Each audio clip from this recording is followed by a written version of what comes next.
दसरा मेळाव्यात शिवसेना पक्षप्रमुख उद्धव ठाकरे राम मंदिराच्या पोकळ घोषणांवर बरसले। भाजपवर नाव न घेता त्यांनी टीका केली।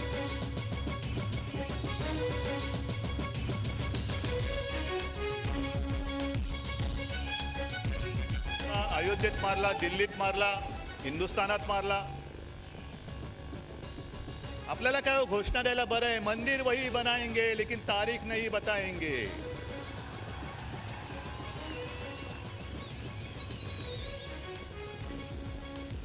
रामाने रावणाला हिंदुस्थानात नाही मारला तर लंकेत घुसून रावणाचा मुर्दा पाडला।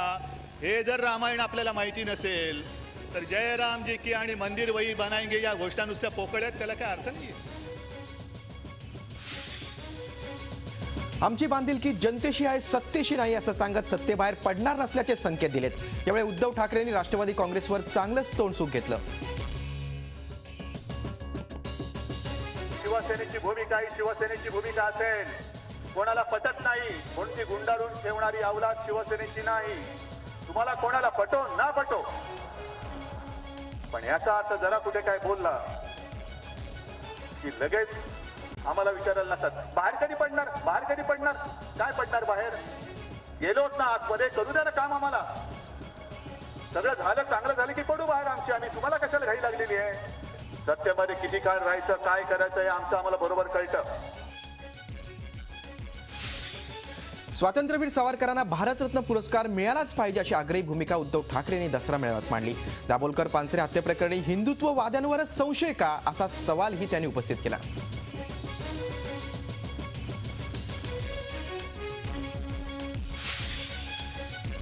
हिंदुत्वाच्या मूल्यांच्या आधारे संघाने गेल्या 90 वर्षात अनेक खडतर समस्यांवर मात केली आणि यापुढेही त्याच मूल्यांच्या आधारे वाटचाल करत राहू असं सरसंघचालक मोहन भागवत यांनी नागपुरात म्हटलं।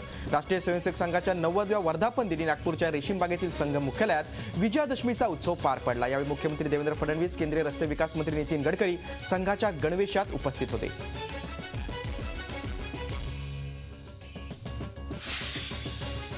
पुण्यात राष्ट्रीय स्वयंसेवक संघाची यावर्षी प्रथमच 39 संचलनं निघाली। यापूर्वी शहरात 7 संचलनं होत असत।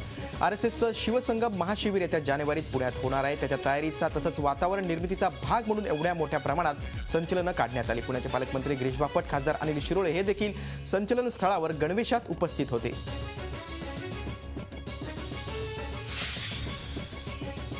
राष्ट्रीय स्वयंसेवक संघाच्या स्वयंसेवकांनी पिंपरी चिंचवड शहरातील विविध भागात पथसंचलन केलं। संचलनात 1000हून अधिक स्वयंसेवकांनी घोष पथकासह सहभाग घेतला। यंदा प्रथमच शहराच्या 4 भागात हे संचलन पार पडलं।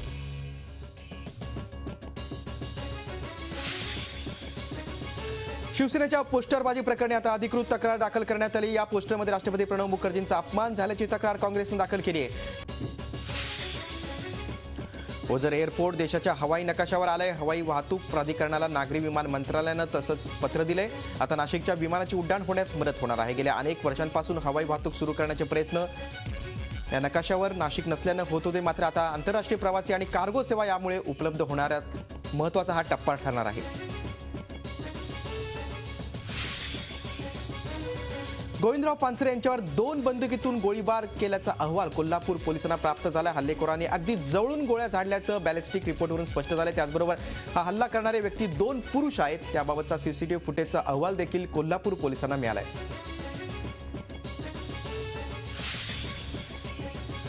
दुष्काळामुळे राज्यभरात शेतकऱ्यांच्या वाढत्या आत्महत्यांबाबत राज्य सरकार काय करते असा सवाल हायकोर्टानं केला। न्यायालयानं राज्य सरकारला येत्या बुधवारपर्यंत यावर उत्तर देण्यास सांगितलंय।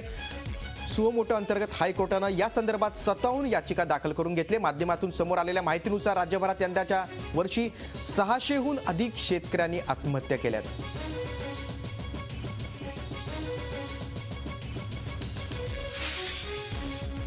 जायकवाडी धरणात वरच्या धरणातील 12.83 TMC पाणी सोडण्याचे आदेश दिल्यानंतर शेतकरी आक्रमक झालेत। या निर्णयाचा नाशिक आणि नगर जिल्ह्यातील शेतकऱ्यांनी विरोध केलाय।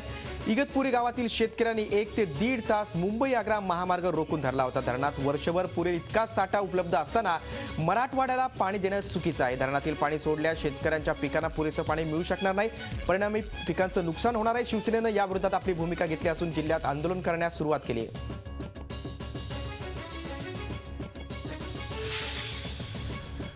डाळींच्या वाढलेल्या किमतीच्या पार्श्वभूमीवर तिसऱ्या दिवशी देखील सरकारचं छापाछत्र सुरूच आहे. ठाणे पुरवठा विभागानं शीळ डायगर भागातल्या चामुंडा वेअर हाऊसवर छापा टाकून तब्बल 7,74,58,000 रुपयांचं कडधान्य जप्त केलं. त्यात तूर डाळ, पांढरा वाटाणा, मसूर डाळ, उडीद यांचा समावेश आहे. डायगर पोलिसांनी या प्रकरणी गुन्हा दाखल केला आहे. स्थानिक वाणांच्या जातीचं संवर्धन आणि संरक्षण करण्यासाठी पालघर जिल्ह्यातील जव्हार इथं कृषी जैवविविधता कार्यशाळेचं आयोजन करण्यात आलं. पारंपरिक ज्ञान आणि शास्त्रीय अभ्यास यांच्या संयोगानं स्थानिक वाणांमध्ये सुधारणा करणं आणि त्याची माहिती शेतकऱ्यांपर्यंत पोहोचवणं हा या कार्यशाळेचा उद्देश होता. या कार्यक्रमात 8 राज्यातील शेती तज्ज्ञांनी सहभाग घेतला. नाशिकच्या प्राचीन बालाजी मंदिरात ब्रह्मोत्सवानिमित्त शेकडो लहान मुलांनी तबलावादन करून उपस्थितांना मंत्रमुग्ध केलं. शारदीय नवरात्रोत्सवानिमित्त बालाजी मंदिरात ब्रह्मोत्सव सुरू आहे. कोजागिरी पौर्णिमेपर्यंत हा उत्सव सुरू राहणार आहे. या उत्सवात जवळपास 150 लहान तबलावादकांनी सादरीकरण केलं.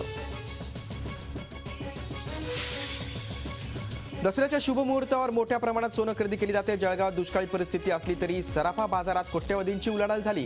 गेल्या काही महिन्यांपासून 1 तोळ सोन्याचा दर 25,000 ते 27,000 दरम्यान स्थिरावला. ही संधी साधत 1 ग्रॅम वजनाची सोन्याची आपट्याची पानं तसंच इतर वेगवेगळ्या स्वरूपात ग्राहकांनी सोनं खरेदी केलं.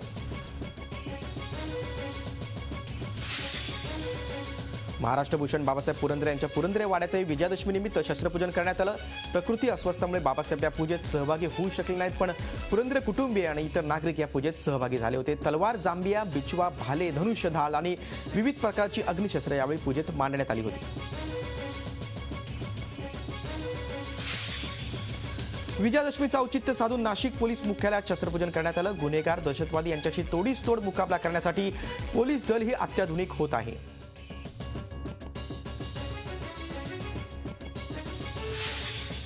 राज्यातल्या बातम्यांनंतर आता पाहूया आपण देश विदेशातल्या काही महत्त्वाच्या बातम्या.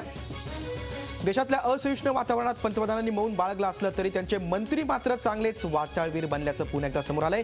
हरियाणातल्या दलित हत्याकांडानंतर केंद्रीय मंत्री व्ही के सिंग यांनी वादग्रस्त विधान केलंय. त्यांना या घटनेबाबत विचारलं असता आता कुत्र्याला दगड मारला तरी केंद्र सरकारला जबाबदार धरणार का, अशी मुक्ताफळं उधळत त्यांनी अजब सवाल केलाय.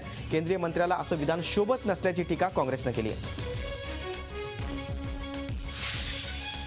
आंध्र प्रदेशची नवी राजधानी अमरावतीचं भूमिपूजन पंतप्रधान नरेंद्र मोदींच्या हस्ते करण्यात आलं. देशातली पहिली संपूर्ण स्मार्ट सिटी म्हणून अमरावतीची ओळख प्रस्थापित करण्याचा ध्यास आंध्रचे मुख्यमंत्री चंद्रबाबू नायडू यांनी घेतलाय. त्या दृष्टीनं गेले अनेक दिवस प्रयत्न सुरू आहेत. याच प्रयत्नातून आंध्रला मिळणाऱ्या नव्या राजधानीचं भूमिपूजन करण्यात आलं. दिल्लीत लाल किल्ल्यापासून इंडिया गेटपर्यंत कार फ्री डे काल साजरा करण्यात आला. दसऱ्याच्या दिवशी सकाळी 7 ते दुपारी 12 पर्यंत या मार्गावर कार न चालवण्याचं आवाहन करण्यात आलं होतं. त्याला प्रतिसादही चांगला मिळाला. दिल्लीतील वाढतं प्रदूषण रोखण्यासाठी आणि जनजागृती निर्माण करण्यासाठी कार फ्री डेचं आयोजन करण्यात आलं होतं. यावेळी सायकल रॅलीही काढण्यात आली, त्यालाही प्रतिसाद मिळाला. उत्तर प्रदेशातल्या दादरीमध्ये गोमांस बाळगल्याच्या संशयावरून अखलाक नावाच्या व्यक्तीची हत्या करण्याचा प्रकार पूर्वनियोजित होता, असा निष्कर्ष राष्ट्रीय अल्पसंख्याक आयोगानं काढलाय. दादरीत पीडित कुटुंबाची भेट घेतल्यावर आयोगाच्या एका समितीनं या संदर्भात अहवाल तयार केलाय. यात अखलाकला मारण्याचा कट हा गावातल्या मंदिरातच रचल्याचा दावा करण्यात आलाय. सद्गुणांचा दुर्गुणांवर विजय म्हणजे विजयादशमी. विजयादशमीच्या निमित्तानं देशभरात ठिकठिकाणी रावणाचं दहन करण्यात आलं. दिल्लीत लाल किल्ल्याच्या सुभाष मैदानातही रावणाचं दहन करण्यात आलं. या सोहळ्याला राष्ट्रपती प्रणव मुखर्जी, उपराष्ट्रपती माजी पंतप्रधान मनमोहन सिंग, काँग्रेस अध्यक्ष सोनिया गांधी, उपाध्यक्ष राहुल गांधी यांच्यासह भाजप अध्यक्ष अमित शहांची उपस्थिती होती. संसदेचं अधिवेशन नोव्हेंबर महिन्याच्या शेवटच्या आठवड्यापासून होणार असल्याचं अधिकृत सूत्रांकडून सांगण्यात आलंय. कॅबिनेट समितीची काल बैठक पार पडली. यावेळी आगामी हिवाळी अधिवेशनावर चर्चा करण्यात आली. या बैठकीत हा निर्णय घेण्यात आला असून याबाबत 26 ऑक्टोबरला पुन्हा एक बैठक आयोजित करण्यात आली. त्या बैठकीत अधिवेशनाची तारीख जाहीर करण्यात येईल. केंद्र सरकारच्या कर्मचाऱ्यांसाठी सरकारनं गुड न्यूज दिली आहे. केंद्र सरकारच्या बोनससाठी मासिक वेतनाची मर्यादा 3,500 रुपयांवरून 7,000 रुपये दरमहा करण्याच्या प्रस्तावाला मंजुरी देण्यात आली. संसदेत यासंबंधी विधेयक सादर करण्यात येणार आहे. नव्या प्रस्तावानुसार बोनस मर्यादा 10,000 रुपयांवरून 21,000 नेण्याची शिफारस करण्यात आली आहे. रशियाचा सिरियावर हवाई हल्ल्याचा आणखीन एक व्हिडिओ प्रसारित करण्यात आलाय. सिरियन अध्यक्ष बशर अल असाद या परिस्थितीवर नियंत्रण मिळवण्यासाठी प्रयत्न करत आहेत.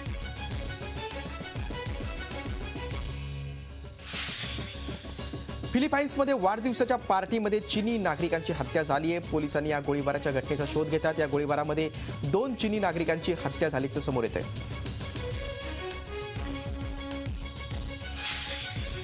अमेरिकेचे उपाध्यक्ष जो बिडेन 2016ची अध्यक्षपदाची निवडणूक लढवणार नाहीत, त्याऐवजी ते सोशल कार्यक्रमासाठी लढणार आहेत. यात प्रामुख्यानं कॅन्सरवर मात करण्यासाठी ते विशेष प्रयत्न करणार आहेत. ब्राझीलच्या साओ पावलोमध्ये जपानच्या 18 वर्षीय लुआन ओशिराचा बस स्टॉपवर चोरी करताना गोळी घालून त्याला मारण्यात आलं. ओशिरा बस स्टॉपवर उभा असताना अज्ञात व्यक्तीने त्याच्यावर गोळ्या झाडल्या आणि त्यात त्याचा मृत्यू झाला. कुंफू आयकॉन आणि अभिनेता जॅकी चॅननं लंडनमध्ये प्रिन्स विल्यम्स आणि केट मिडल्टन यांची भेट घेतली. या भेटीदरम्यान चीनचे अध्यक्ष जिनपिंगही उपस्थित होते. चीन आणि ब्रिटन यांच्यातील सांस्कृतिक देवाणघेवाणीबाबत जॅकी चॅननं ही भेट घेतल्याचं समजतंय.